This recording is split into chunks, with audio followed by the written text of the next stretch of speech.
Hey guys, good morning. Happy 4th of July to those in America. I wanted to share a quick thought. I've been in the music industry for 25 years, I think, this year, and I continue to get invitations into interesting projects and collaborations. And I really believe that one of the reasons why is that, very simply, I've learned how to finish things. I've learned how to complete projects. I don't drop the ball. I don't lose heart halfway through. I say I'm going to do it and I get it done. And it's more than willpower. The lesson in how to cultivate our ideas and how to finish them it's almost a science, it's incredibly profound. And I'm always thinking of ways to communicate this to my daughter and how to teach her about this. And recently I participated in this Richmond Performing Arts charity event, and I read this book to the kids, What Do You Do With an Idea by Kobi Yamada, and it is truly the greatest explanation that kids can understand of how to cultivate ideas and how to manifest them into reality. So I'm going to read it for you guys. It's not a long book, but it is awesome. What do you do with an idea? One day I had an idea. Where did it come from? Why is it here? I wondered, what do you do with an idea? At first I didn't think much of it. It seemed kind of strange and fragile. I didn't know what to do with it, so I just walked away from it. I acted like it didn't belong to me. But it followed me. I worried what others would think. What would people say about my idea? I kept it to myself. I hid it away and didn't talk about it.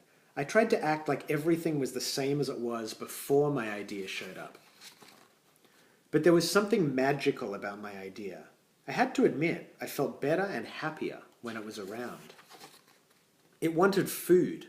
It wanted to play. Actually, it wanted a lot of attention. It grew bigger, and we became friends. I showed it to other people, even though I was afraid of what they would say. I was afraid that if people saw it, they would laugh at it. I was afraid they would think it was silly. And many of them did. They said it was no good. They said it was too weird. They said it was a waste of time and that it would never become anything. And at first I believed them. I actually thought about giving up on my idea. I almost listened to them. But then I realized, what do they really know? This is my idea, I thought. No one knows it like I do, and it's okay if it's different and weird and maybe a little crazy. I decided to protect it, to care for it. I fed it good food, I worked with it, I played with it, but most of all, I gave it my attention. My idea grew and grew, and so did my love for it. I built it a new house, one with an open roof where I could look up at the stars, a place where it could be safe to dream. I liked being with my idea. It made me feel more alive, like I could do anything. It encouraged me to think big, and then to think bigger. It shared its secrets with me. It showed me how to walk on my hands, because it said it's good to have the ability to see things differently. I couldn't imagine my life without it. Then one day something amazing happened. My idea changed right before my very eyes. It spread its wings, took flight, and burst into the sky.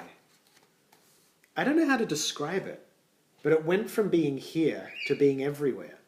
It wasn't just part of me anymore. It was now part of everything. And then I realized what you do with an idea. You change the world. So that's What Do You Do With an Idea by Kobi Yamada. And as I've got to say, I really think the ability to have the stroke of inspiration, which really is like a moment of genius that we all have all the time. We have these little flashes of inspiration, and then to cultivate it and nurture it and allow it to become something, to grow secretly inside us, and then at the right moment to release it and still to protect it and be careful of it. This is the way in which we're all artists. We all have the seed of artistic inspiration in the decisions that we have to make in our lives, in the ways that we feel inspired to charter new territories, to move off into the unknown. But we have to do it very carefully, and we have to teach our kids how to do it very carefully and with great discernment and great care to nourish their ideas thoroughly. So I encourage you, buy this book, What Do You Do With an Idea? Share it with your kids, and also share the concepts that ideas are fragile and precious and need to be looked after. If you don't share your ideas, your beautiful ideas with the world, you're really denying us the opportunity to see the beauty that's inside you. Thank you guys so much. Be well, everyone. Bye.